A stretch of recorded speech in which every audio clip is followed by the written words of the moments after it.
So how's everyone? How's everyone today? We're back with Reverse 99.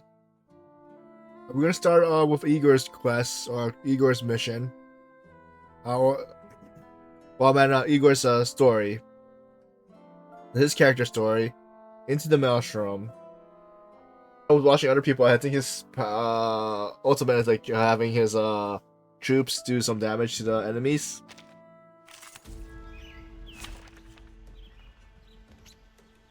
So Igor is a burst DPS. Wait, so DPS burst damage Moxie. That's his group. So buff Night Command. Oh, bullets. Wait, so does that mean it might be good? This character could go good with Temet? Because I believe he also uses bullets skills too.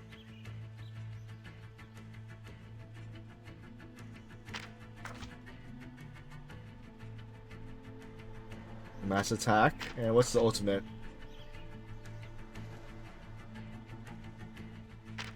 Okay, so that might be nice. So we have two of Igor's children, Lepera and Modir. There is no turning back.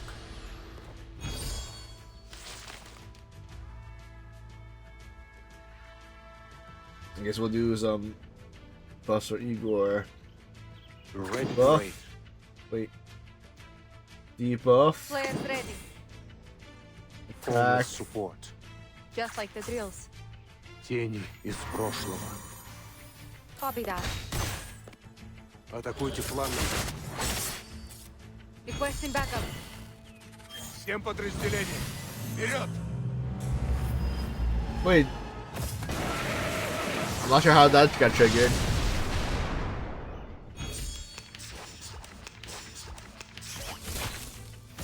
Enough. Time to clean up the battlefield.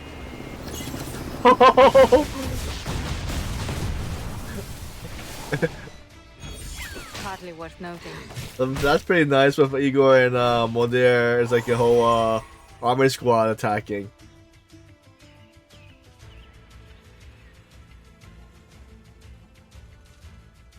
Channel. Wait a sec. This one should do. Oh look, here's another one.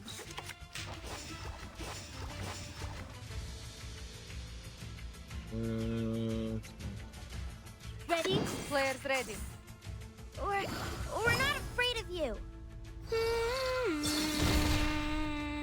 Ha!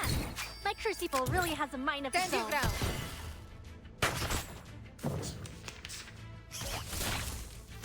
Engage in the enemy. Stay away from me. You are not welcome here. I thought one of them had a counter.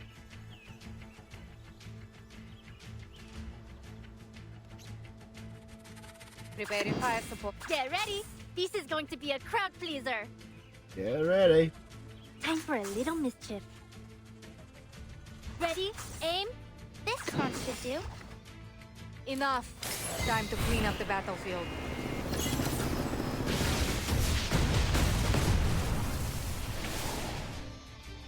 Wait for the pop.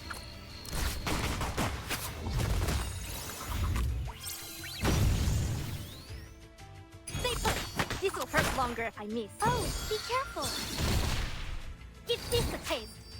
Igor's box You is are full. not welcome here. Oh, be careful. Well, not full anymore. Вперед! Wait, so if his box is full, does that mean that he does the super? Hey Millie, congrats on redeeming first. Tea time. Alright. You are not welcome here.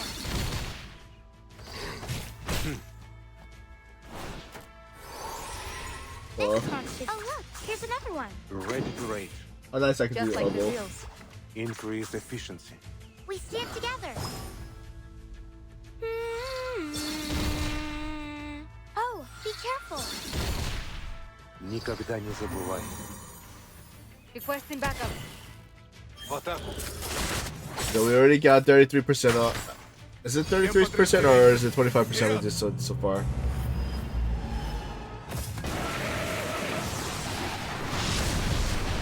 So if Igor generates Moxie all the time, that means he could do that attack constantly.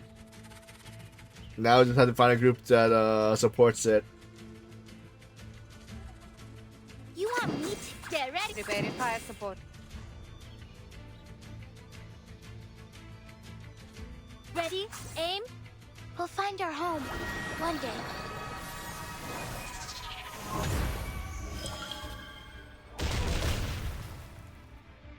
Wait for the pop.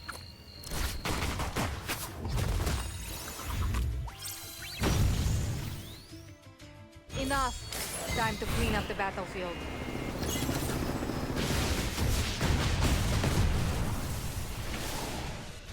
Oh, be careful. Fresh from the crucible.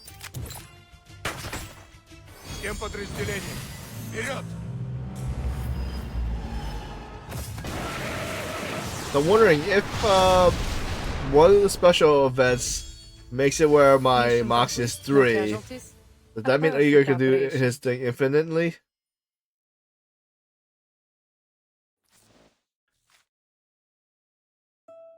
Oh, wait. It's over? Wait, do we actually? Okay. That was fast. Alright, let's get this started. Into the Maelstrom. We're gonna start his character story right now.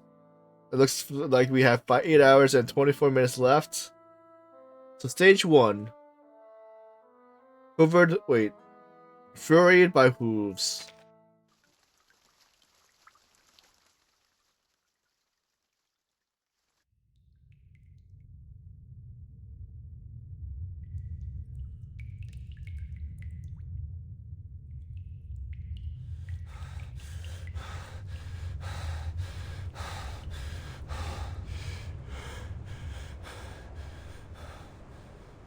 Не оглядывайся.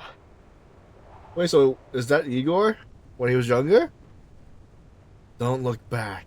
Беги вперед. Не смотри назад. Congrats on your 25 watch streak, Millie. Keep running. Don't look back.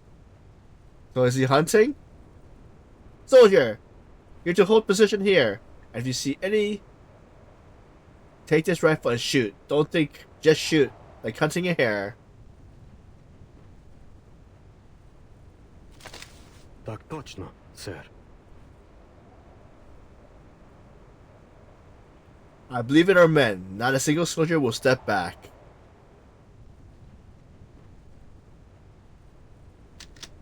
Ни один солдат не отступит.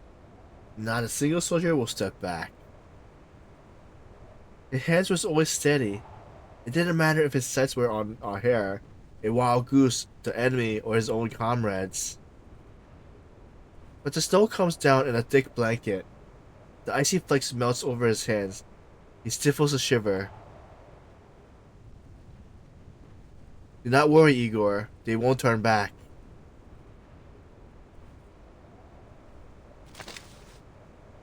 No one turns back. The soldier eased his finger on off the trigger. Where is the skin sticking to the frozen metal? Wait, who is he aiming at? Oops. Igor's finger twitched back to the cold metal as the figure enters his scope. Who popped in? Who popped in on his target?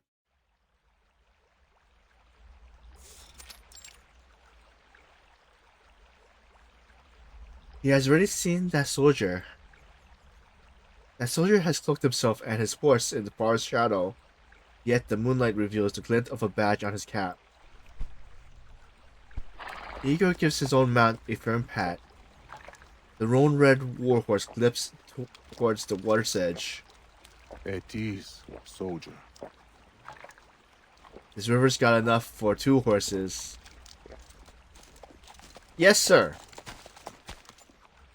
The soldier leads his horse to the river. The soldier leads his horse to the river. halts before Igor and salutes. Reporting! First Babylon... First...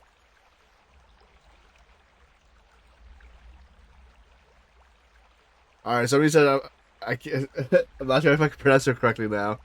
I'm like, I used to know how to say it. Reporting, First Babylon Cavalry Regiment. Gregory Andreevich, Cavalry Regiment Scout, I know. A flush creaked up the soldier's face, making his crooked high-bridged nose seem to curve like a saber.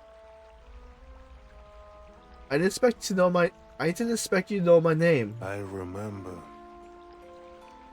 Your father is a Cossack from the Don. It's a beautiful white horse, groomed for perfection. His saddle shows no wear. Silver trinkets glistering at the corners. His colorful saddlebag seems more fit for celebration than the long road ahead. And a long road it will be. After the brief rest following the Battle of Belgrade, Igor's army must soon break camp. But on the eve of departure, a soldier is leading his force out. It goes against protocol. But Sir, I know I shouldn't leave camp alone, but I only came to water my horse, soldier. He cuts the soldier off. Посмотри на эту реку, на эту степь. Take a good look at this river and the steppes. Winter is closing in, and the air is thick with a decay of leaves and oak bark. Meadow grass stands tall in the steppes, beyond the woody copse, glimmering with a soft silver light that suddenly bows low, tracing the wind's path. You may have forgotten, but your father wouldn't. This was my home once. I intend to see it for myself again before we leave. Steady and patient, the river flows like deep green jade towards the distant Azan Sea. A young Cossack like you probably wouldn't remember fishing here. I remember, sir. The soldier speaks up. His tone is wistful, almost childlike, as if he's speaking to a brother, not his commanding officer. My father would take me fishing when I was small, always on nights with a full moon. I was too young to row, but father didn't row much either. We just let the currents take our boat wherever it willed. Father would toss a handful of rye into the water and cast his line out. Then we'll sit under the moonlight for the rod to dip. The fish back then seems to be as strong as bulls. We had to tire them out before bringing them in. I remember one catch, a good-sized catfish, with its puffing lips gasping as we pulled it out. He tossed it back into my basket to carry home, and said he'll be marching to the front tomorrow. A ripple spreads on the water. Hearing their voices, the fish hides their shining scales. Сегодня мы ловим рыбу на Дону, завтра мы идем на войну. Так живут казаки, дитя. Fish in the dawn today, fight in the battlefield tomorrow. This is how we Cossack live, child. Igor's eyes don't linger on the water instead. He strides up to the white warhorse. The horse lets out a spirited whining, making a playful trot towards Igor's own horse, then turns back. Your father taught you more than fishing, I see. This is a fine steed. I groom him daily and feed him oats and soy meals that I grind myself. He hates rye. A true steed. A true warhorse, bred for the charge, not for hauling guns. Igor takes the bridle. The white horse shakes his head and nudges his arm. Hey, goodbye. Igor meets the horse back, glassy eyes. He hasn't seen war yet. Do you think he can handle the battlefield? Sir, how can you tell he hasn't fought? There's a look in his eyes. Horses and men are alike in that way. He reminds me of the stories of Perun. They're on. Igor whistles. The tall red horse hears his mane and comes to him. Perun, the thunder god. A comrade named him that because he runs like thunder. But even Perun once feared the sound of gunfire. Did he? Not so much anymore, eh, boy? Gregory gazed up at the tall warhorse with clean admiration. I see him often in the stables. You always keep him close. He passed Peru's neck. The horse doesn't shy away. How old is he? Nearly 20. Almost time to retire. But he's splendid. When did he first see war? That was 15 years ago. Oh, when he was 5. When the horse was 5, he saw war. 15 years ago, before Igor met Admiral Igor. Wait, did I read it wrong? Oh, 15 years ago, before Igor became Admiral Igor. Before the storm.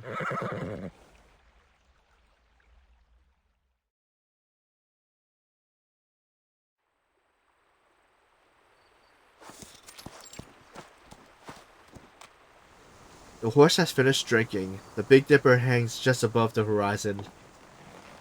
Igor mounts. He looks over the ready white horse and the soldier holding its rein. Нам по пути. Are we going the same way? Gregory pulls his cap lower. The brim shadows his eyes. Yes. Perhaps we are, sir.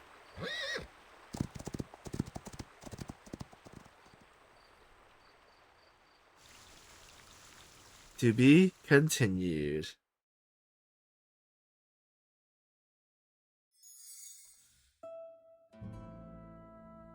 So we got 8 total.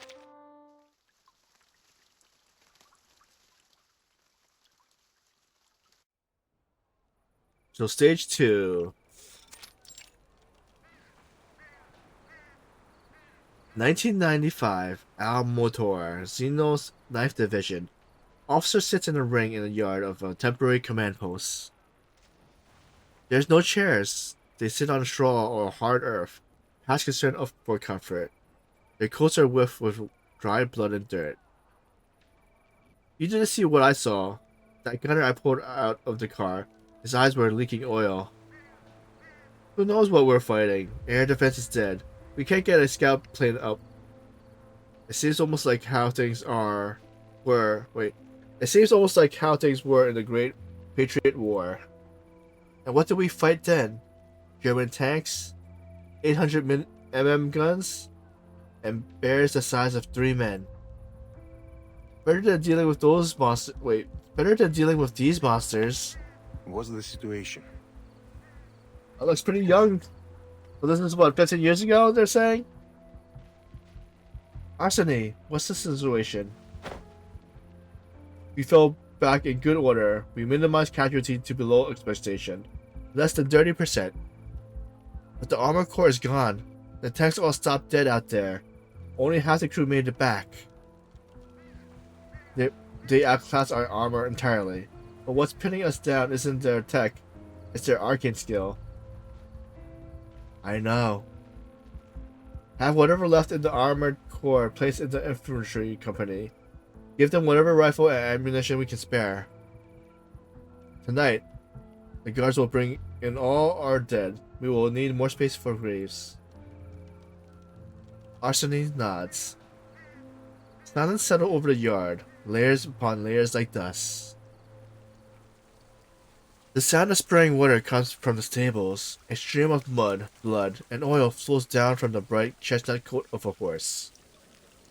Andreas, how can you still be in the mood to fuss over a horse at a time like this? Old crooked nose babying his precious Peru again. What's new? What's good a beast of flesh and bone against tungsten and steel? Andreas circles around Peru, checking him dizzily for wounds before wheeling his face to jeering comrades. Wait, so it was Andreas' course that... So I'm guessing he passed away and now Igor has his horse. You would have a Cossack go without his horse? You forget there's a place a tank is not fit to go. Mountains, forests, swamps, city streets. Where tanks will go, I will take a tank. But where they cannot, Peru will go. Day drinking again, Andreas? Andreas ignores him. He places his hand on the fence, his burly frame clearing it smoothly. Mid-descent, he thrusts his riding whip towards the sky. Our plans are simple. We ride forward and cut down everyone in our path with our shakas. All we need to do is ride faster than their bullets. The gathered officer laugh. It's almost enough to break the tension in the air. Igor laughs too. Igor, sir, not you too. It was your plan. It was my tactic. It was my plan, but your horses was too slow. The bullets caught you. That's how the nose of yours got bent out of shape, wasn't it? The crooked-nosed man raised his whip, making a hurried call. Shoo, shoo! I was born with this proud feature, as was my grandfather and his before him. It wasn't a bullet that caused that damage anyway. In a fight, the one pulled a shovel out of nowhere, held it overhead, and the bullet just bounced off. The laughter grows louder, becoming a steady ripple, at last piercing through the air. Igor's adjutant comes close, voice low beneath the laughter. Sir, the Pax house. The Pax house communicator is different from Zeno's red phone. It is white, clean, like a pebble from the dawn. Normally, it is just as quiet. Our radar remains non-functional. Air defense and armor systems are paralyzed. Cause unknown. Initial assessment points to Arcanist activities. Not a single arcane soldier's power, but an elaborate ritual. We need heavier fire support. We will also need a dedicated Arcanist detachment.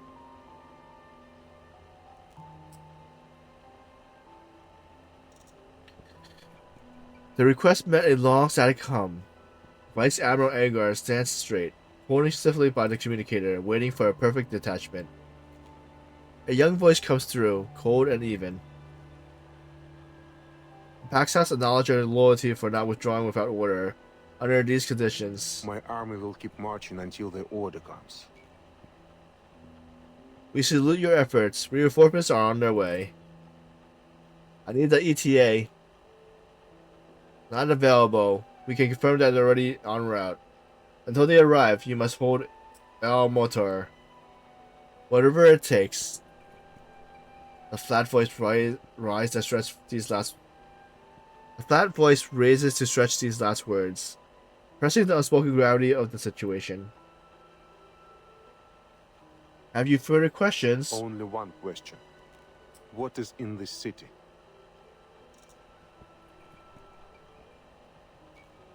Our order is to hold all Motor at all costs, and the enemy, despite achieving total air superiority, and refuse to commit their bombers to the assault. Something here matters to both sides. What is it? Any statistics are on a need-to-know basis. You don't have the clearance. Sorry. You have your orders. Good luck, Vice Admiral.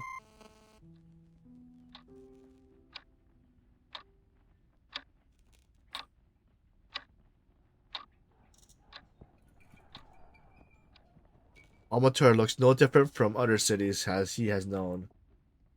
Igor studies the map rolled on the table. His finger points towards the city center. High ground. His fingers move past the old fort and the bank, stretching the city's form in a dry air. Forest. The city clings to the mountains, ringed by dry Jupiter forests, and below them, rain-drenched water. Plains.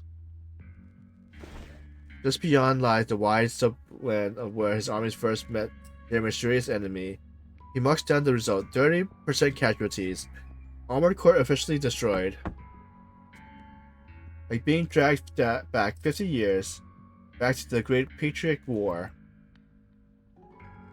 Igor was not born then, but the war still left its mark on him.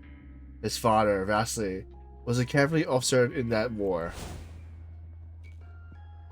Tanks are tougher than horses. The tanks cannot go everywhere. Horses can.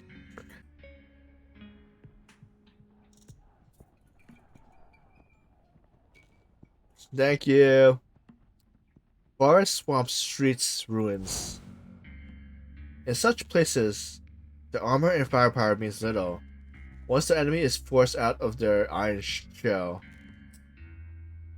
it is soldier against soldier. Our men are no better at street fighting, but we fear death less. My army fears no enemy. Haha. Forget hundreds of meters. In a city, you fight for 3 or 5 at a time. You might fight for control of a single room. We fought from the living room to the kitchen. The next day, back to the other way. Lost 3 men for the kitchen, and we held it less than a day. But it wasn't a bad trade. Those bastards lost 7 over the living room, and we took out their tank with a few Molotovs. Soldiers' lives were traded for hours. We were 300 strong when we arrived. We bought a day and a half. My commander called it the best deal the war ever offered.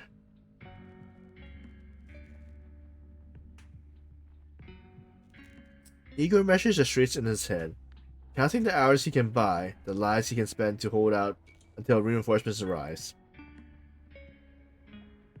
Perhaps reinforcements will arrive tomorrow. Or perhaps death intends to visit us earlier.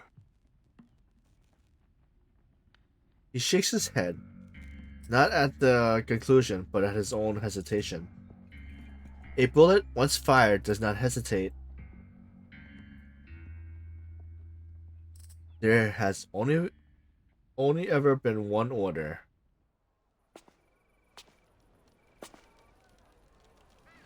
Igor returns to the yard where Andrea and Peru saddled already.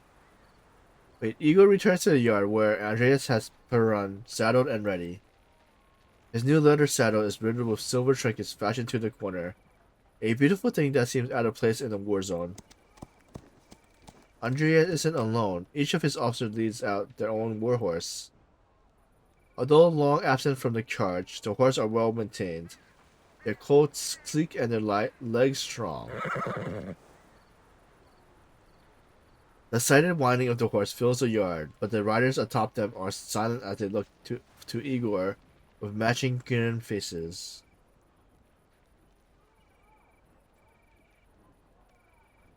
A wordless acknowledgement, passed from officer to commander and back again. The order has not changed. Hold this place until reinforcement comes. Whatever it takes. Yes, sir.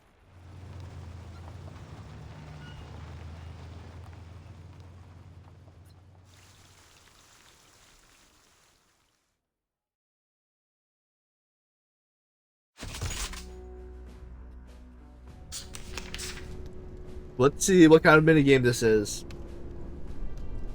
To achieve victory in this simulation, you need to destroy the enemy command center. Current resource and okay.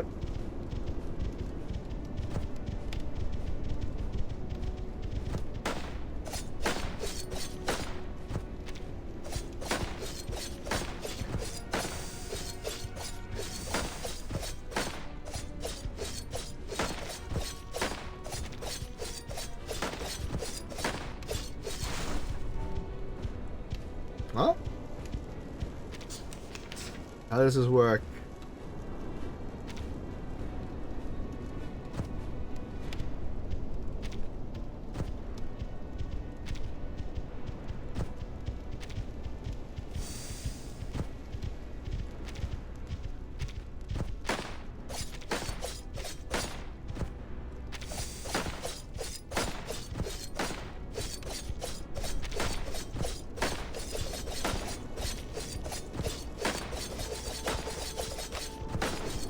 Oh, That's how it works.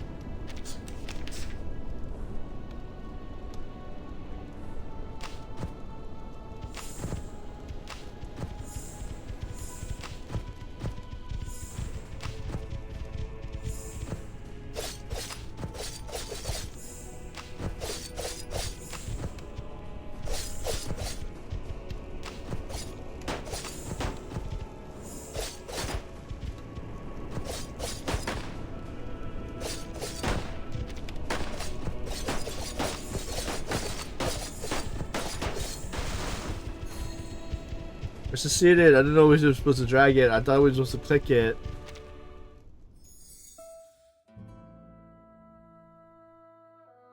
Alright, so we're on 3. Stage 3. Fill the cup first. Wait. Fill the first cup.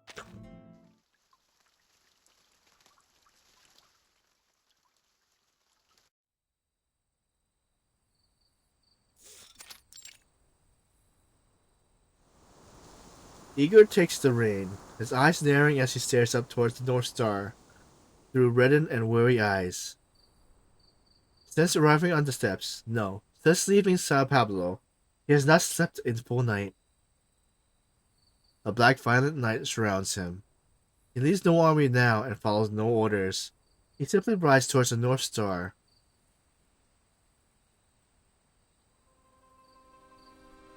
My little horse and I, we ride through the golden fields beneath the sky.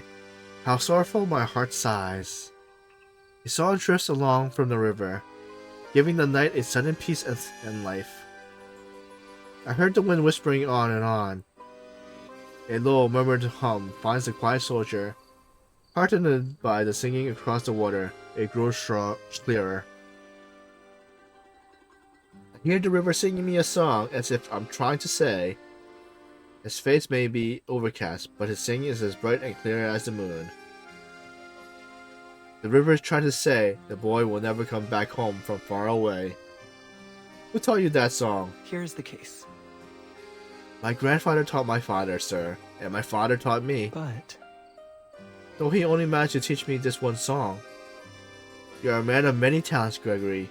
thank you. Sir, I never would have expected that you sing as well. The soldier surprised his plain. His face softened, just as his voice did. There's no Cossack who cannot sing. In the old days, after a hard-won victory, we would sing that very song. Who knows how old it truly is? The Black Sea waves rise high. Warships light up the night. Douse the lamps, sink the boats. Cossack honors will never die. The rhythm tune taps a rhythm against the air. That song reminds me of the Berserk dance. Do you know the steps? Put a gun to my head, sir, and I still wouldn't know my left foot from my right. At least when it comes to dancing.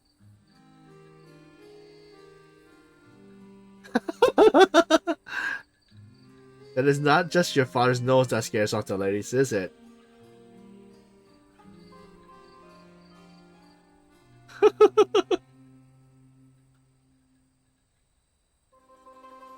Let's see. I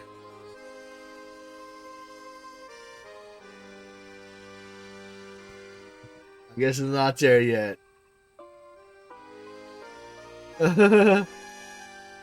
Igor laughs, catching the poor soldier off guard.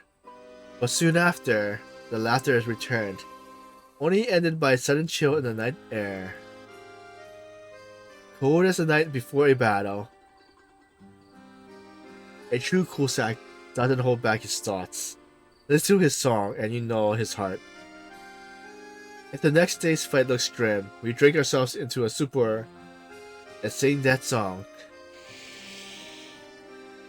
The Admiral breathes the crisp air deep into his chest. Cold wind blows beyond the hill, so sharp it sounds the birds trill. Trees shiver in the winter chill. Through the winter night snow falls low, where lies a thick shroud made of snow. A soaked Cossack's bone lies deep snow below.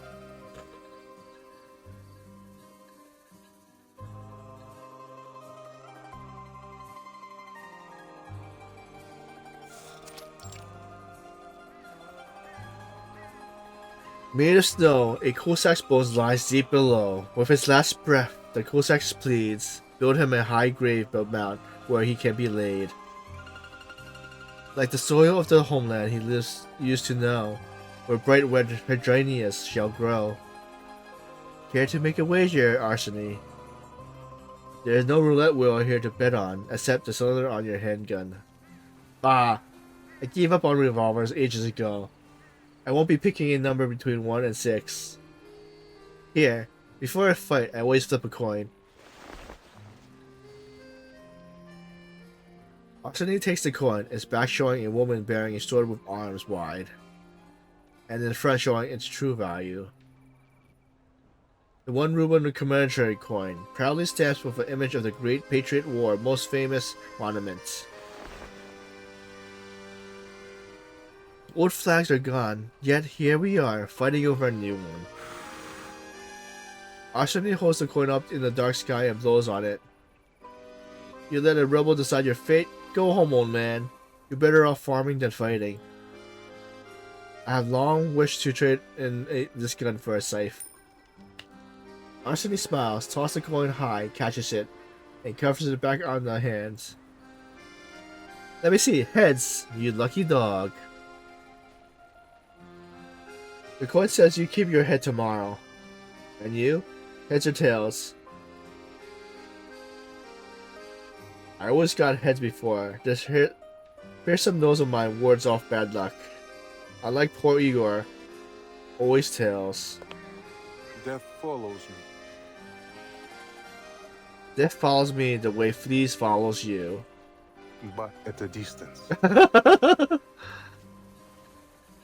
You rarely drink before battle now. Tonight is a deception. They know what they face tomorrow.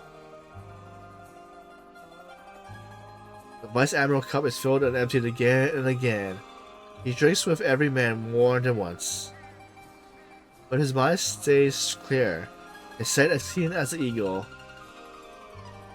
Every man still here has a stiff neck and a thick skull. Thickly, their scythe is dull, and will break before it cuts through any even one of you. Igor's gaze, hot from the fire, passes over each officer. Victory will be ours. Hold your ground, obey your orders. I give you my word. Victory will be ours. As always. Comrades, to victory. Let's beat those monsters back to hell. See the bank in the middle of the streets? Tomorrow, I'll hold that door myself. Not a soul gets through. Safe enough to take a hot bath. Each officer stakes a claim over their sector, boasting over who might spill the most enemy blood. In the high grounds, Arseny points towards the raised overlook at the center of town, like the exposed spine of a slumbering beast. A commanding view over the city is an enormous prize, and likely to be measured of victory or defeat.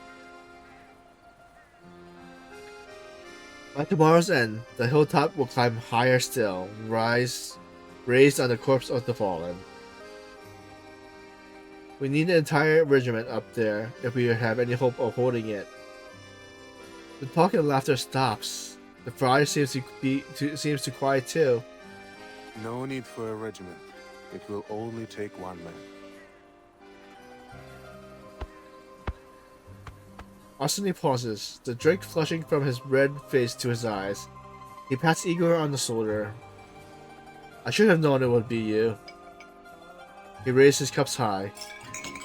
To Igor! To Igor!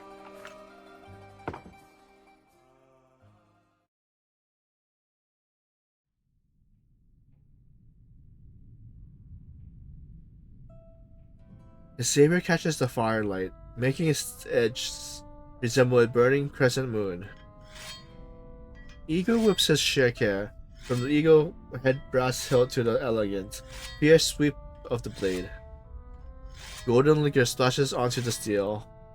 Hey! To Igor! Igor takes a cup from Andrei's hands. The singing is done, and the cups are empty, and round them, Men begin to snore. You hold your drink better than you used to. Old Andres gets drunk only when he wants. But I say to ride into battle fuzzy than clear. Better to forget the danger, to forget that I am only flesh and bone, not a blade. Yet tomorrow, I wish to have a clear mind. The clearer, the better. Why? You should know why. You never get drunk before a fight. A commander needs to think and see clearly. Yes. See how the men mount up, how they form the line, and how they cut the enemy down like beets? See how they march and ride towards their death. This is war.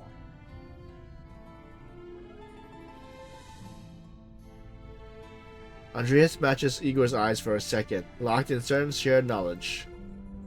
But this is no ordinary war. Our enemies are different. We have more to worry about than tanks and machine guns. Arcane rivers we could never have imagined. You saw them in action. It was worse than a bomb. Men turned into vapor, not even a body left to bury.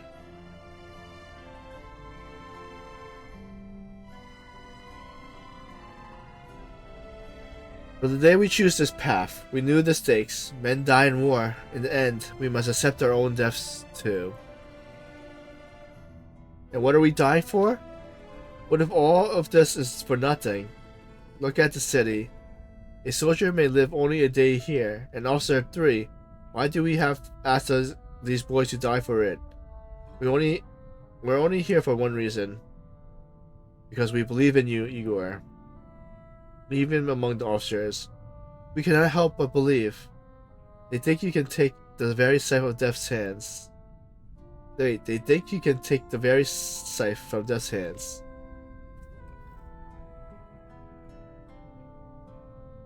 That's that you will pluck victory from the maws of hell itself. I will. And I will win every time. Because I will.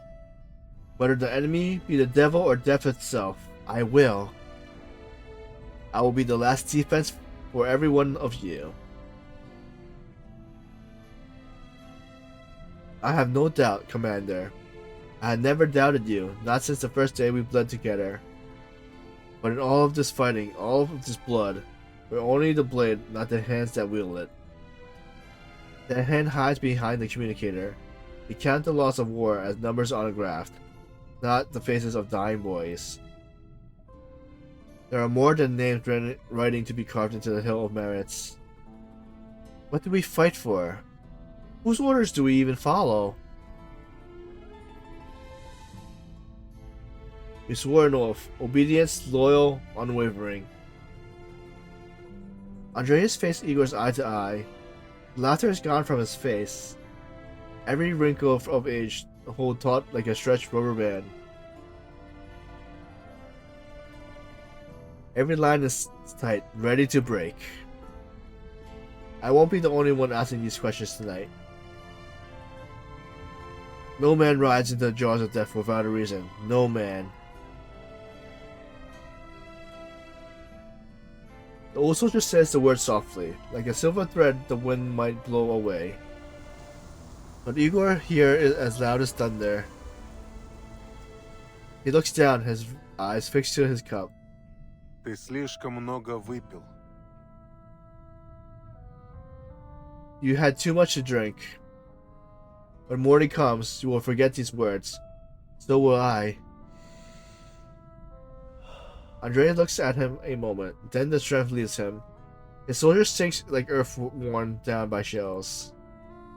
I am drunk.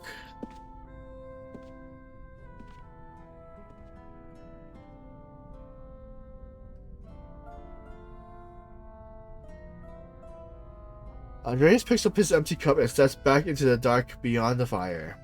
Андрей! You have barrier troops at the rear. They shoot anyone who runs. You know this. If you run, a bullet goes right between your eyes. I won't bend protocol for you. Andreas nods, smiling as he points his finger to the temple like a gun. Bang!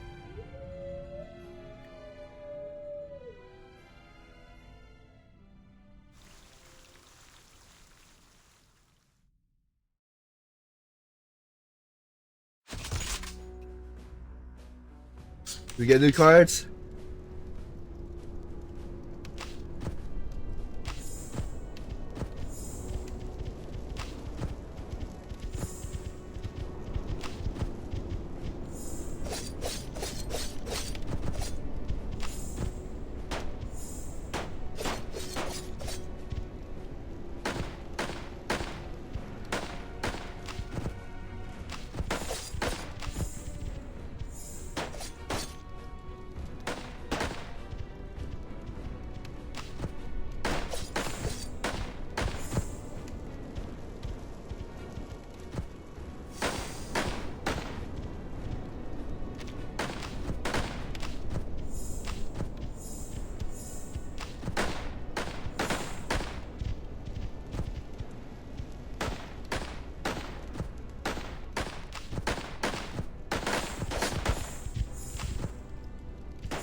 Can we overwhelm them?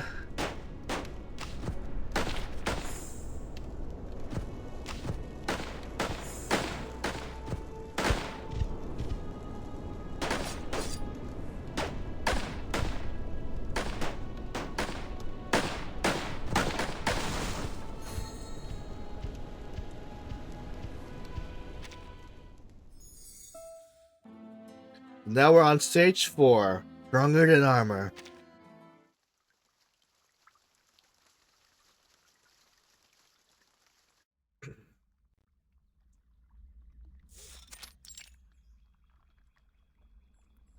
Bang! The bullets came that close to my skull. I felt it glide over my nose, then skip away, as if my nose were made of solid iron. So is this Andreas' grandpa or father? Because Couldn't really be iron, could it? Too crooked like mine. Wait till you have a taste of real battle, lad. You'll see. Doesn't matter how straight you shoot. If God has written your name on a bullet, it will find you. Life and death are in his hands. The two horses eat grass in the yard. True to Kosak's hospitality, the farmer has offered all that he can to his guests. Have some water, sir. Спасибо. Thank you. You served then, old man? You know us as Cossacks. We mount our horses to fight and dismount to cut our wheat. What a beautiful horse, but you must be an officer to own a horse so fine. I only had just the one now. A burly great thing, lame now. I broke his leg myself. So he wouldn't be taken by the sir or sent to die on the front. He was a fine horse too. At least he still has your yard. thank you. Thank you for the kindness and your father, sir. Don't thank me. Give thanks to our Lord. It was his mercy that spared you and brought you past the house tonight. Take this icon, young man. Stow it inside your collar. The farmer lays his callous, dry hands on Gregor's head. The soldier bows it lightly.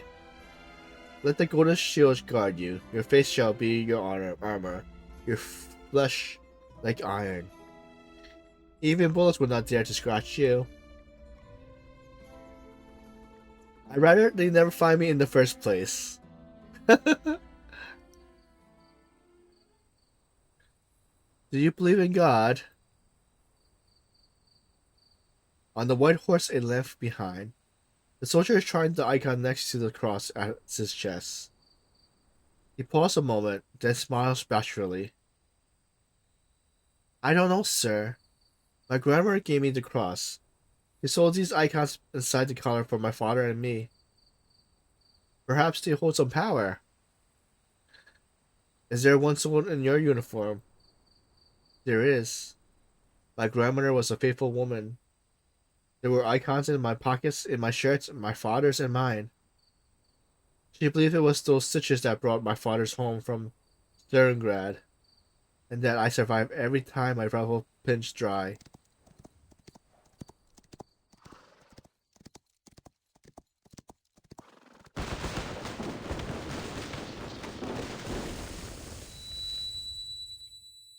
Do we get hit by a bomb?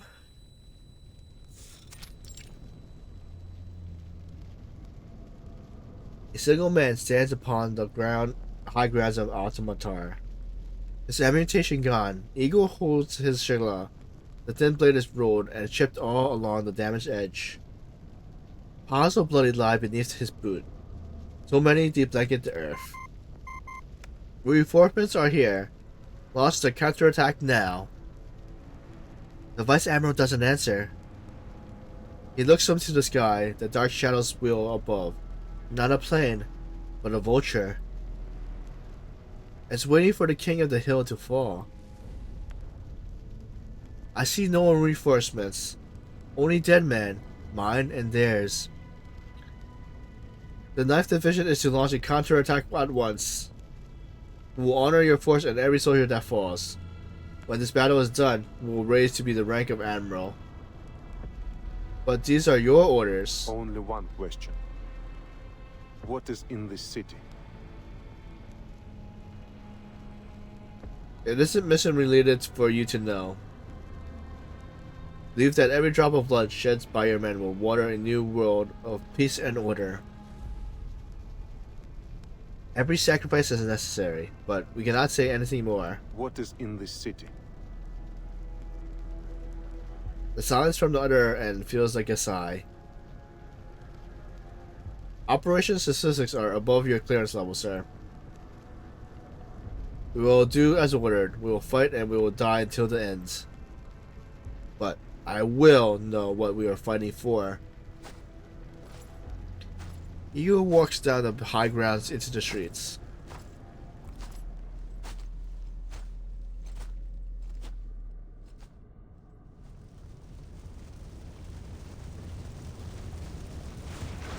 Blood trickled down the road like a lush spring. Bent cashing rustles under his feet with each step, like the fallen leaves in the birch wood near his house. His father used to spar with him here and there,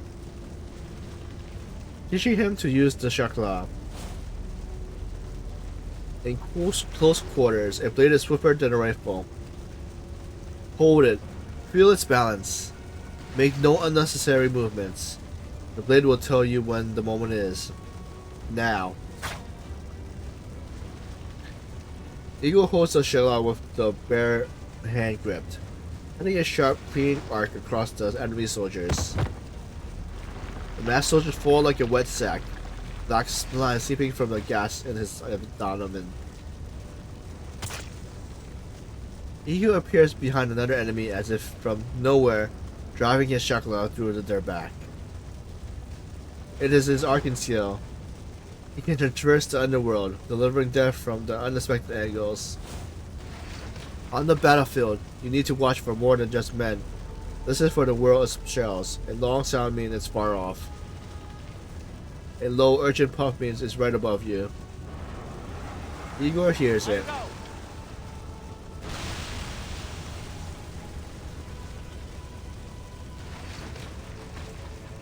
A shell strikes the bank dead on. The commander of his first religion, a man who enjoys nothing more than a hot bath, stands with his mouth hanging open with the looks of puzzled bewilderness, until a cloud of dust and rubble blurs his face. An army wins only if it acts as one body. Every cell must work together, without question or hesitation. That is how the whole survives. At Stalingrad, I traded 300 men for 300 meters of ground. Here it seems they've fallen even thicker and for less. Igor knows every face, the living and the lost. Nikolai from the 1st Battalion lies on his face, his cap gone along with the top of his skull, the inside of which is filled with a strange, squirmy black slime. Young Karaman, dissolved by some kind of arcane skill. His blue eyes melt like a running egg streaking over his nose. His fingers clutch the barrel of his rifle, which has somewhat been forced through his own gut. Partor with the nicked ear, Dmitri, who stopped the missile with a potato sack. Andrei. Then that damn crooked nose. Andrea is thankfully whole. Two soldiers carry him from the head and boots as if he was only sleeping off a hangover.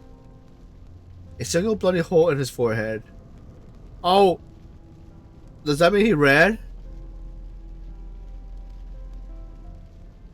He knows the shape. 7 deserters, handled as the code demands. 7.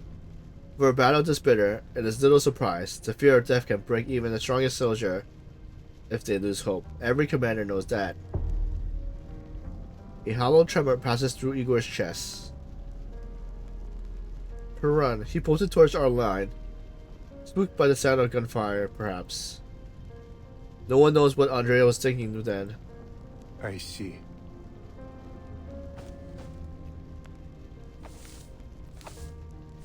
He passes arsonists on his soldier and continues towards the front. Yes, this has happened before. It will happen again. It is protocol. Necessary. Now, always. A river of red run at his feet. A howl of bullets fall from above. And yet, through it all, he hears that song again, rising softly from the horse's throat. With his last breath, the Cossack pleads, build him a high grave mound where he be laid. Like the soil of the homeland he used to know, where bright red hydrangeas shall grow.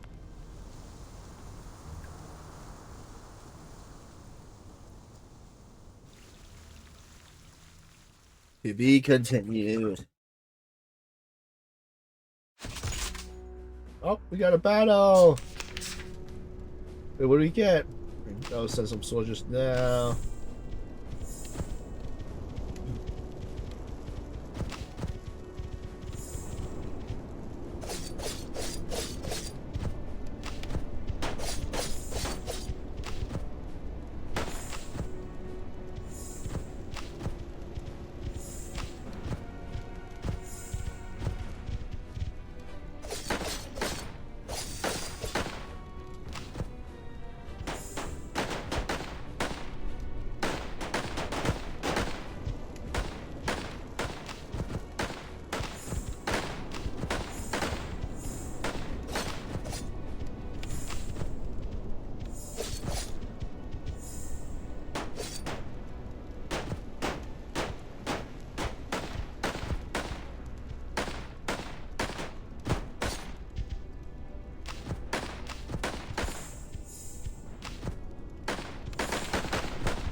Are we overrunning him now?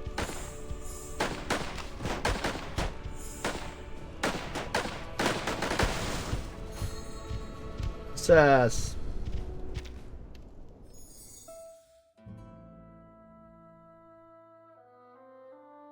Stage 5, The Prisoner of Honor.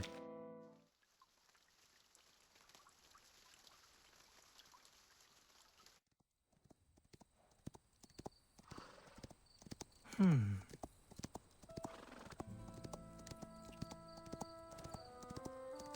old man's nose, nearly identical to my father's. The white horse presses forward a few steps, matching Perron's pace. The soldier's voice reached Igor, clear and sharp. He went off to serve and never came home. All we got was a medal and a letter, saying he fell in battle. He was never a man for proper prayers. Those little stitches didn't do much to help him. Grandmother would always said how much I take care after him. I mean, The crooked nose. She prays every day that I don't inherit his bad luck. Huron throws his head up and starts. Steady now, boy. Igor bends forward, giving the red horse's neck a pat. Your father was a good soldier. I know, sir. That's why I signed up. When I was young, I wanted to be a soldier like my father was. Some children are raised with fairy tales. My father would tell me stories of Stalingrad. Every street, every building, every person in the city, living or dead, they're all here. Igor points to his head. Clearer than any other memory from my childhood. I suppose it made you who you are today. The Admiral does not answer right away. He looks down, thinking for a moment. He taught me to ride, to shoot bottles from the air, to strike an enemy on the left as you pass. He taught me everything a soldier should know. Igor tightens the rein. Leaning back a little, Perot feels it and slows down. I don't know.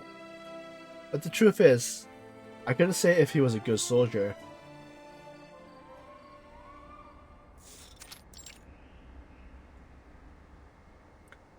A row of bottles are laid out on the ground, partially buried in falling birch leaves. Ровно. Steady, smooth. The young man places his fingers on the trigger, draws a breath, and lets it out slowly.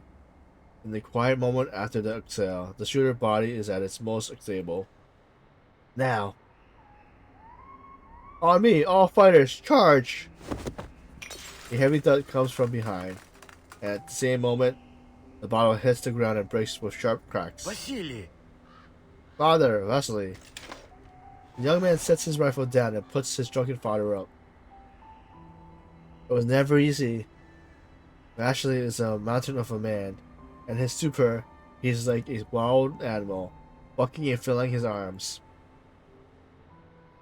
Throw Molotovs at their tanks. Well done! He shakes Igor's hand and stands straight with a fierce, fiery look in his eyes. Igor pins the heavy guns from the roof. Valerie takes the grounded floor. Explosions! The demolition team. Where are they? Василий. You shouldn't drink like this anymore. His father does not hear him. He spins around, listening for the explosion that has not come. Only the wind rustles through the birch leaves. A mist cloud. Wesley laced those eyes. Igor, he fell from the roof. He couldn't get to his body. And my gun. It's empty, damn it. Where's my gun? You shouldn't be handling a gun right now. You couldn't even hold it steady. Oh shit. I took down 50 men with that rifle. I held the line. My gun's gone. I can't go on. Death is staring at me. It's so cold. Lord, have mercy on your humble servant. His cold, stiff fingers can't even clasp together. Vodka. Where's the vodka? He falls to his knees, letting his face plow into the dirt. Rotting leaves and shattered glass below them. But the vodka has long soaked away in the leaves and the cold earth beneath. Vasily. The young man yanks his father upright by his collar. Are you a soldier or not? Is this a cavalry commander before me? Have you lost all your nerve, father? Vasily shakes his head, forcing his swollen eye open, trying to see the figure in front of him. You don't understand. You have not seen war as I have. You know nothing, boy. I'm going to the front tomorrow. No matter who my enemy is, I will be the first man forward. No matter who my enemy is. If I were to hesitate for even a moment, I'd rather be shot by my own comrades. Then become you. Vasily's eyes finally open. He looks at the young man, who shares the same gray eyes. Do you know the smell of burning flesh? It is strangely sweet, but Breathe it in for a moment, and it sticks to your nose, your throat. You cannot clear it. You carry the smell onto your grave.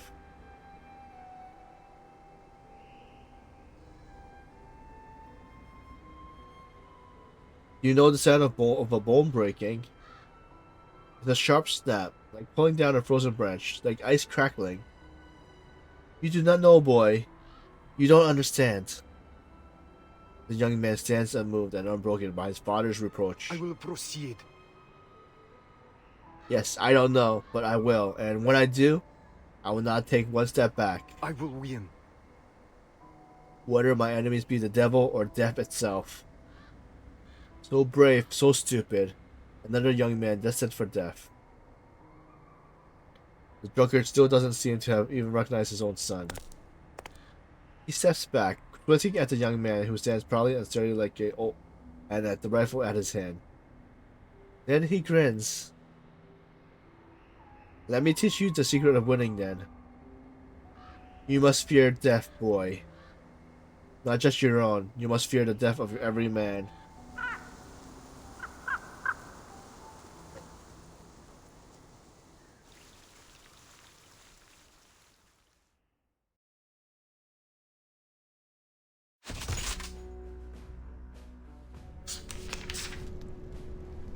Okay, elites.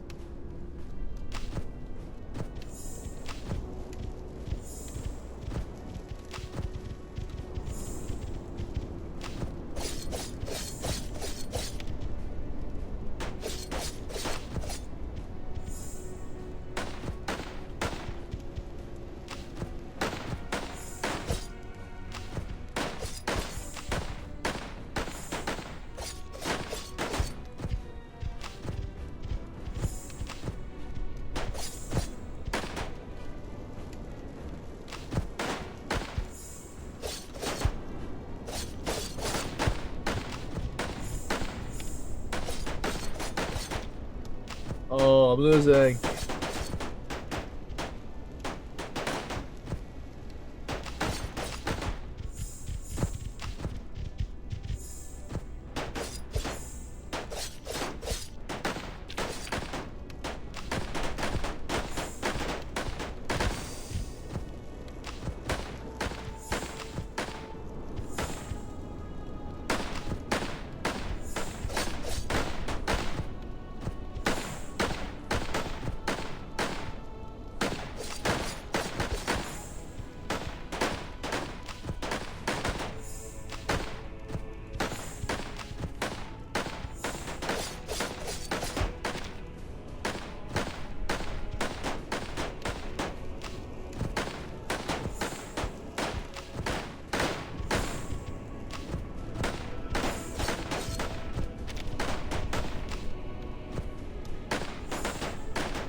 Yeah, we cheated. We cheated by doing the lantern. I didn't know that the lantern could do that.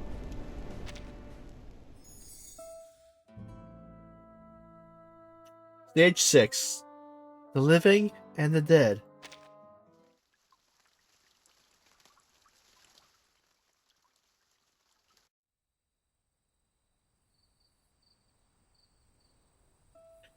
I had my sights on the hair.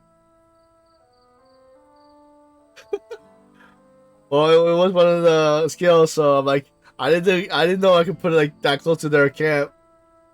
I'm like, all right, the guys are away. Let's put it right on top of the camp. I had my sights on the hair. I asked the commander, "What do I do now?" He told me I was a good shot. Told me not to move, to stand my grounds, and if any of our own ran back, to shoot them with my rifle. Like hunting a hare. A rough laugh escapes Igor. His soldier replies, "I wanted to run away the first time, but I knew there was no turning back. If I ran, I'll end up with a bullet through my head. But if I push onward, I at least had a chance. So I just kept going, the fight through the snowy mountain pass. You remember it. I remember. I got knocked off the cliff in my first few minutes. You left me hanging there until your flight's unit saved me. I see. I'm not a proper soldier, sir. I could never be like you. You've done well. In the last battle, I saw that you were the first to storm the enemy's position. You done well. Gregory looks at Igor, surprised. A genuine grin spreads across his face. Thank you, sir. I know you don't say those things lightly. I think every soldier under your command would want nothing more than to hear that we done well. Every one of us wanted to be like you, sir. That was our second wish. The first was to have our names carved in the Hall of Merit at headquarters.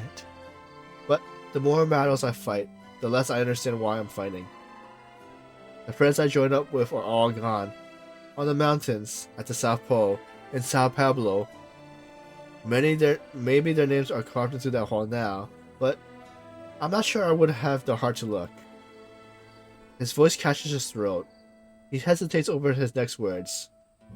But he turns away and meets the Admiral's gaze. What about your friends, sir?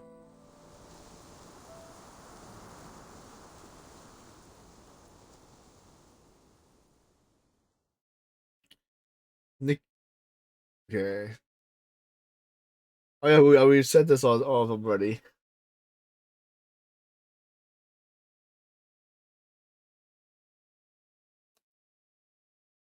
The Battle of Almater in 1995. Xeno forces across the yet glorious battle, withstanding powerful. Hey Panzer! Thanks for the sub. 29 months in a row. How's everything?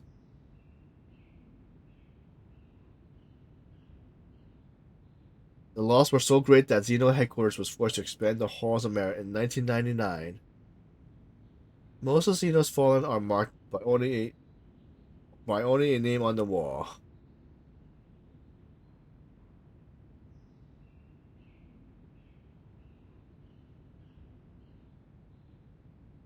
Yet Igor sees a face behind each one. Sorry to keep you waiting, Admiral. But the files you request regarding the Battle of Al-Matar in 1995 are not yet declassified.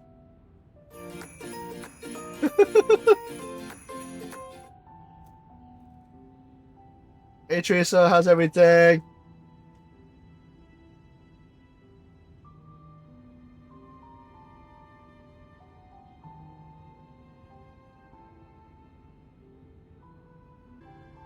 Above my clearance level, correct? The staff member gives a polite, apologetic smile, choosing the words carefully. The thing is, there were many such smaller engagements in 1995.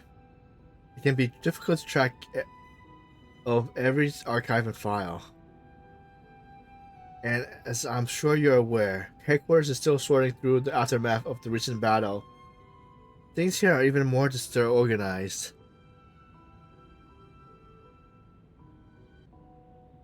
I understand. Thank you, and thank you for your service to Xeno. Can I help you with anything else? In the third row, 6th column of 1995. You mixed up Nakla and Dimitri's last names. Please, have it fixed. Those two never got along. What? The staff member puzzled over his words for a moment before settling back into the professional and well-polished smile. Apologies for that mistake, sir. I'll make certain it's corrected. Спасибо. Thank you. So I'm not sure if I can make the start time they want at 11.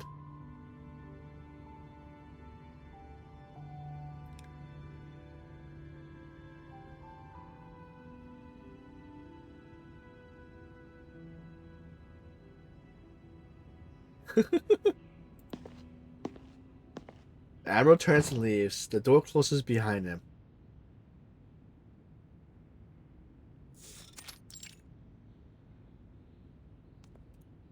He walks along the name in the halls of merit from 1995 to 1999. The loss of 1999 occupies the entire wall of their own.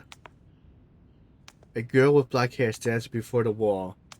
She is still small, not yet the daring lieutenant she would one day be, and had to tilt her head back to see her parents' face, given the rare honor of a portrait.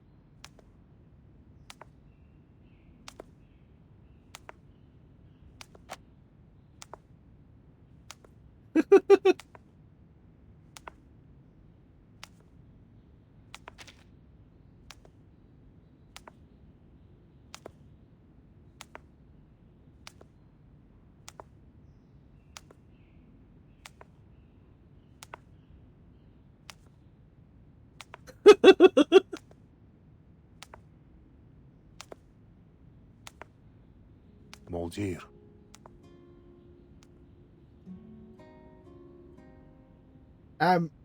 Father.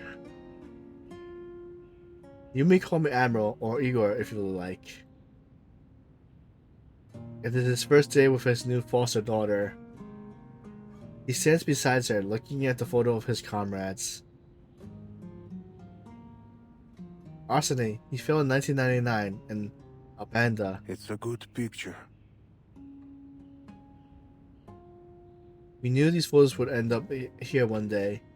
He made sure to dress for it. I told him to shave that beard. He told me, "You're one to talk." Mulder turns, studying her new foster father's face, from his forehead to his jaw. Then she nods. You are his daughter indeed. Oh wait, also, so these foster kids are actually his comrades' kids.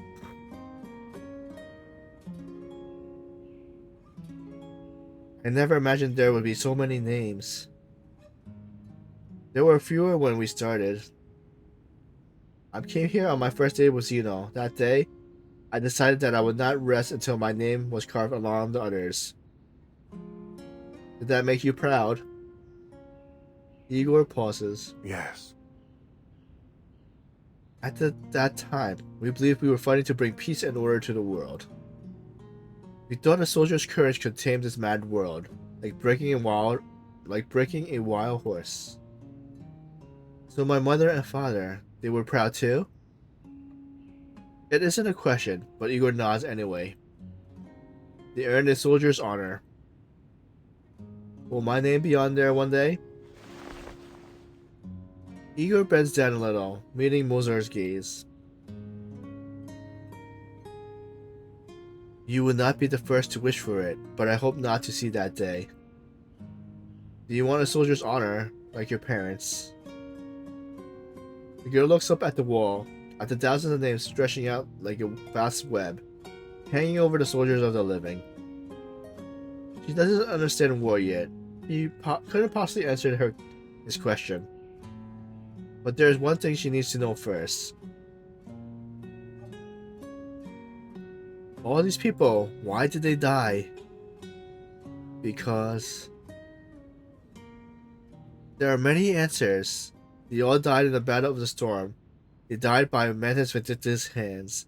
They died to push back chaos and evil. They died fighting for peace.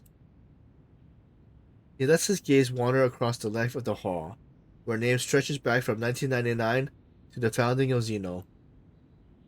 Countless names broke up the countless doors. Each time he comes here, he sees them open and close. The files you requested regarding the Battle of Al-Matur in 1995 are not yet classified. Believe that every drop of blood shed by your men will water a new world of peace and order. Sir, you don't have clearance. Every sacrifice is necessary, but we cannot say anything more. Sorry. The Admiral stands before the 1999 storm wall, looking at the young familiar faces. He can't bring himself to answer Madura's question. I don't know. But I will find an answer.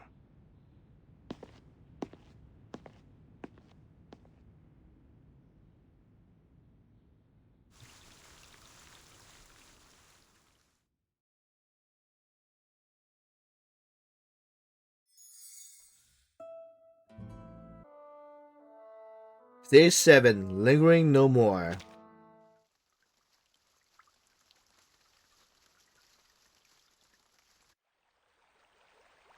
Oh, plus, I'm not sure if they're stream. Well, I think Spaz will probably be streaming it anyway.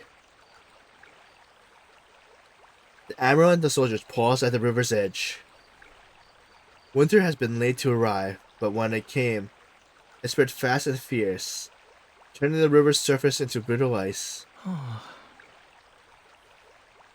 This won't be thick enough. A few days from now, when the ice is solid, the horse can walk over it. Some ice looks as solid as concrete until a hoof goes through. My father lost a sled horse that way. The elders in my village used to say the same. The roads on the river seem wide, but not every path is safe. Верно. In times like these, we must choose our path carefully. The horse stamps softly by the river's edge. The vast steppe stretches out beyond its curve. Many paths still opens to the rider. Are we still going the same way, soldier? The soldier exhales, letting the cloud of his breath obscure his face, as if to hide his thoughts.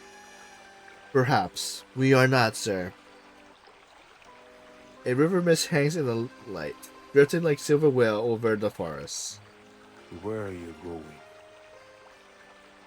The White Army? The Red Army? Mantis Victite? I'm not staying right here, sir. I know there isn't anywhere to run. You've already seen me. A soldier's doubt always shows on his face. You have access to command information, so someone is watching. So someone is always watching you. I never wanted to run to Mantis Victite. I don't want a mask. I won't become one of their monsters. I know. We fought well last time. There's a ceremony before we break camp. Tomorrow, you will receive a promotion and a medal of honor. It isn't a medal that I want, sir. I don't want to see my name carved into that wall. Once, maybe. Not anymore. What do you want? I suppose I just... A faint breeze stirs, light as the brush of a nightingale's wing. I just want to go home. I want to be home. The wind picks up, carrying the scent of dry mudwort and thyme across the steppes. At first, I thought I haven't changed, but with every battle, I feel as though my heart freezes a little more, like ice forming over the dawn. Nothing caused a ripple in me anymore. Fear, anger, and grief, they just slide away. All I ever wanted to be honored in that hall. All I ever wanted was to be honored in that hall. I thought that's where I'd finally meet my rest. But now, being here, I want something else. I do not want to be a soldier remembered on the wall. Igor watches the lilac mist part, the wind carrying a path through the fog into the white birch forest beyond. This place holds all that remains of our past. But the past is the past, son. This era is ending. But not this army. I will lead you through the fire and tempest. We will exist, no matter what may change in the coming era. We will be an army for all of time. Do we have a choice? Igor doesn't answer. The steps feel ugly silent. Golden stairs, unable to bear the silence, start to fall into the dawn. I don't want to die fighting for the city of strangers, sir, or fall into some cold wasteland in Antarctica. I want to die here in the soil of my motherland. Not everyone wishes to board this ark. My name isn't fit for the hall, Merit. I shall dig a small grave on the steps. And the next year, red hydrangeas will bloom where I sleep. I have never accepted desertion from my ranks. You know, I never... Oh, okay. I know. Gregory dismounts, stands tall and meets Igor's gaze. His young back is straight and solid. How fast can your horse run? Fast as dry lightning on the spring steps. Then mount up, son. Ride as fast as you can. Gregory's face grows serious. He knows what is coming. But the shadow lifts from his face, slowly replaced by the full and beaming smile. The soldier adjusts his cap. I salute you, sir. The wind rustles the tall feathered grass as Gregory swings into the saddle. Run, old friend. I'll pace the bullet this time. The white horse races towards the line where the steps meets the night sky. At the far edge of sight, a faint, mystic blue light shimmers. Igor raises his rifle. His right index finger finds the trigger. His hands steady, the pressure even. Breathe in, breathe out. Hold.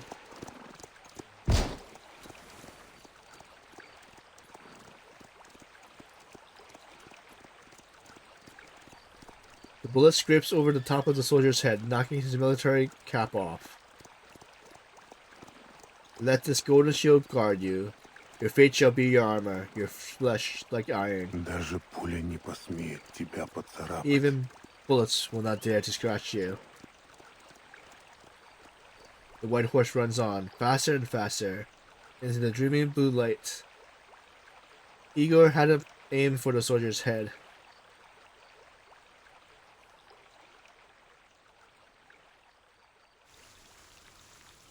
To be continued.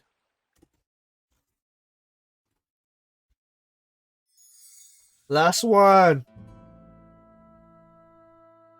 Stage 8. An order.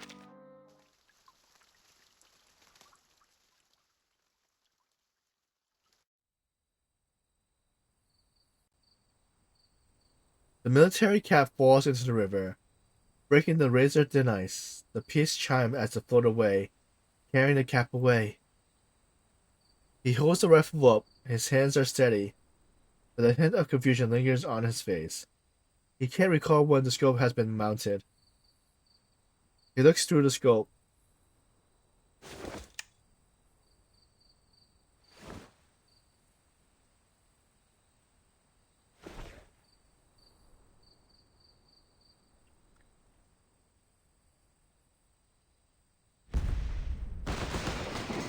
Charge! Cavalry, hold the line. Take the flanks. Black fire burns at the foot of Almatar. Arcane bullet screams anonymously towards the men. The attackers charge in waves, breaking against shell craters, tangling in wire, and splashing into the red drop. One wave falls, another rises, relentless as rushing rivers against the last ice of spring. Andreas, what are you doing? Come on, forward! You'll be shot! A single drop stands on the hilltop, neither advancing nor retreating. Rerun paces nervously amidst the sound of gunfire. His rider seems unaware. The loose rain drifts into the blood-red waves. Igor feels his finger on the trigger. A sharp, most painful kiss of cold steel. Не оглядывайся. Don't look back. Shell bursts nearby. A horse's rear up in the fright. Andreas' throat moves. He lifts his head as if trying to relocate where the fire came from. Беги вперед. Не оглядывайся. Keep running, don't look back. Andreas tightens his leg around the horse's belly, leaning forward like a dawn bow. No one knows what he's thinking right now. But Perun seems to hear something. The horse gives a long, glad whining and turns, racing towards empty grounds where there is no enemy and no comrades. No man rides into the jaw of death without a reason. No man. Bang. Igor's finger jerks on the trigger subconsciously. Fuck. The rifle was empty. As he already fired his last shot, all he holds now is a shotgun. The blade is ruled and chipped on along the damaged edge. In close quarters, a blade is swifter than a rifle. You are correct, father.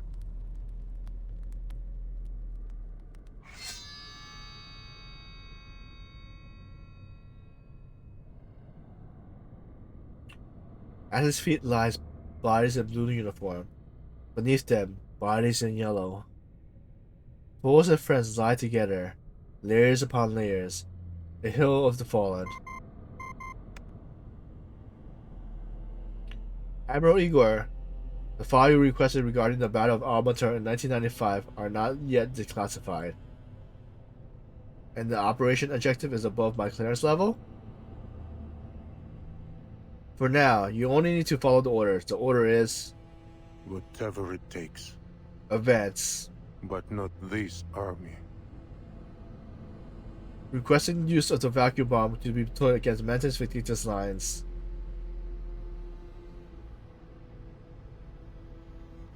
The Pax House has determined that this weapon cannot be authorized at this moment. Then when will the moment come? The silence that follows is long and heavy. There has only been one order.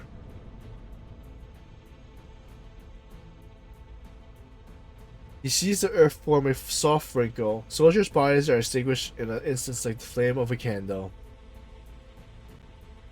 We will honor every fallen soldier. To cross through the chaos of the unknown. We will require your men for further experimentation. He sees countless soldiers enter the white stone house. They leave their faces behind, melting in pure white. They never return, only their names remained. Rows upon rows upon the walls in the Hall of Merit.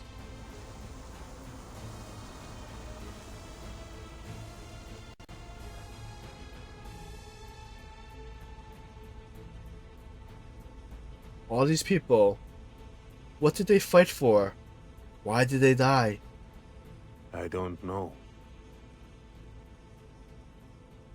In the halls, he sees his own picture, taken his first year with Zeno. On that day, everyone wore their dress uniform. They waited in line with a sorrowful sweetness for the honor that was sure to come. I once believed.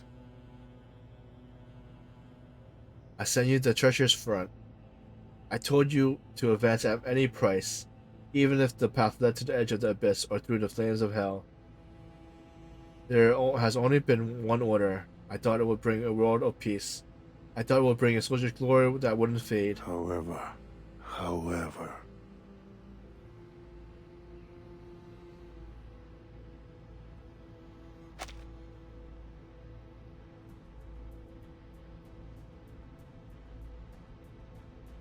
Igor feels something sharp in his palm. He opens his hand.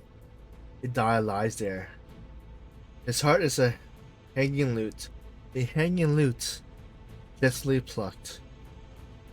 He feels a hollow tremor. Yes. This has happened before. It will happen again. His heart was once as hard as stone. Fate plucks the long rusted string. The die falls from the rain in Sao Paulo.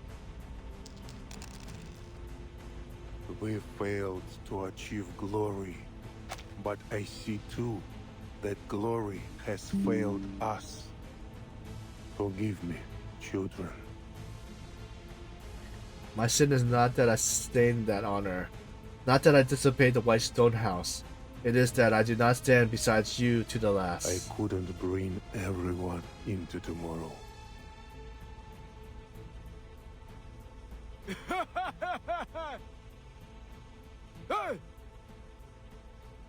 So brave, so stupid, another young man destined for death.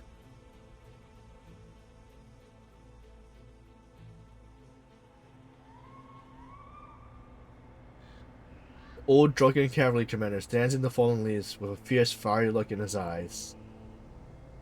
Let me teach you the secret of winning then. You must fear death, boy. Not just your own.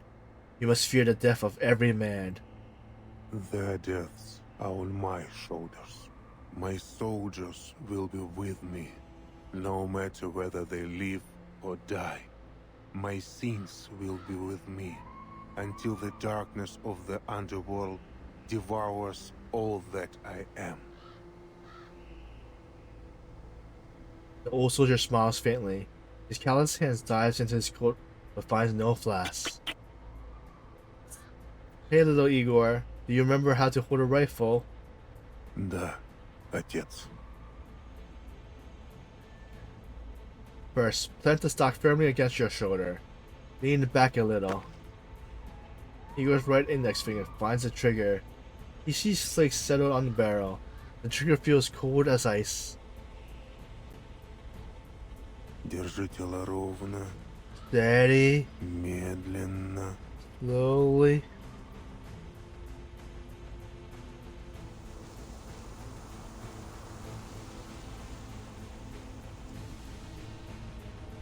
Ровно. Breathe in, breathe out. At your breath's end, that is the moment. He closes his eyes, then opens them. A figure enters his scope. Не оглядывайся. Don't look back, son. Беги вперед. Keep running. Смотри назад. Don't look back. The figure grows clearer, halted between the steps of snow, neither advancing nor retreating. He looked a long time before he knows the man before him. So it's himself, right?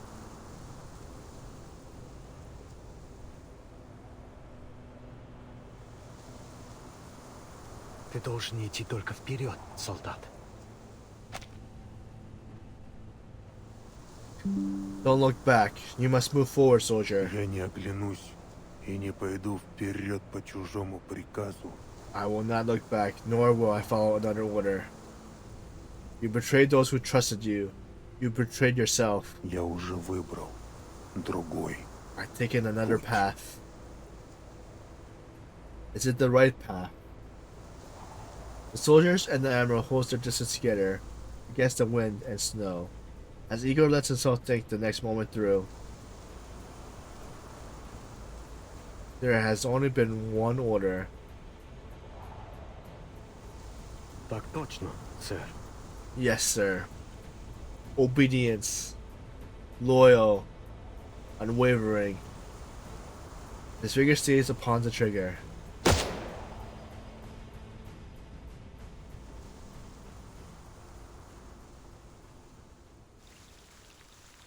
And that's the end of the story!